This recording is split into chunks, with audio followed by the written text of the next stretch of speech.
বাংলাদেশের জিডিপির আকার ৬৮ লক্ষ কোটি টাকা, জিডিপির প্রবৃদ্ধি মাত্র ৩.৪৯%, মূল্যস্ফীতি ৯.৫%, খেলাপি ঋণ মোট বিতরণকৃত ঋণের ৩৫.৭৩%, যেটা টাকার পরিমাণে এসে দাঁড়ায় ৬,৪৪,০০০ কোটি টাকা।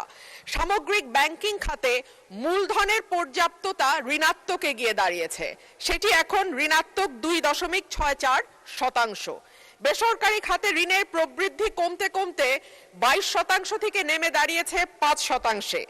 বাণিজ্য ঘাটতি বেড়েছে এবং হয়ে দাঁড়িয়েছে $২২.২১ বিলিয়ন, যেটি ইন্ডিকেট করে রপ্তানির হ্রাস এবং আমদানির বৃদ্ধিকে।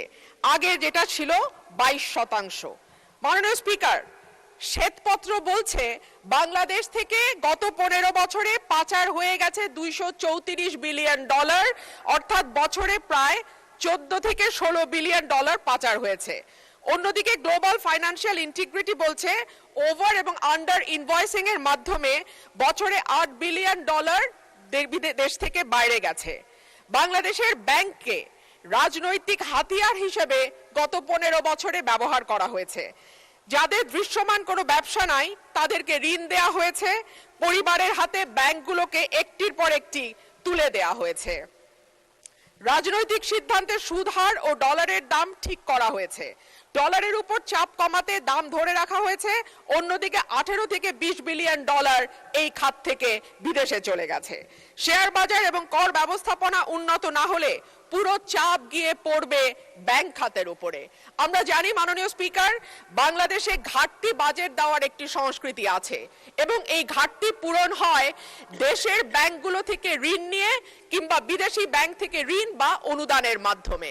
মাননীয় স্পিকার, ব্যাংক খাত যেখানে অলরেডি খেলাপি ঋণ বা মন্দ ঋণ মোট বিতরণকৃত ঋণের ৩৫% গিয়ে পৌঁছেছে, সেখানে এই ব্যাংকগুলো আর ব্যক্তি খাতে বিনিয়োগের জন্য কোনো ঋণ দেওয়ার অবস্থায় আছে কিনা সেটা একটি বড় প্রশ্ন।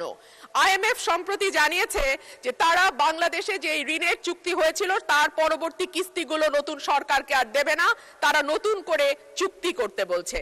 সুতরাং এখন ঋণের দিকে আমাদের তাকাতে হবে চীন বা এরকম কোন দেশের দিকে। আমরা যখন কোনো ভিন্ন দেশ থেকে ঋণ নেই এডিবি, ওয়ার্ল্ড ব্যাংক বা আইএমএফ এর বাইরে গিয়ে, তখন দেখা যায় সেখানে সুদের হার অনেক বেশি থাকে এবং দ্রুত সময়ের মধ্যে সেটি পরিশোধেরও একটা চাপ থাকে।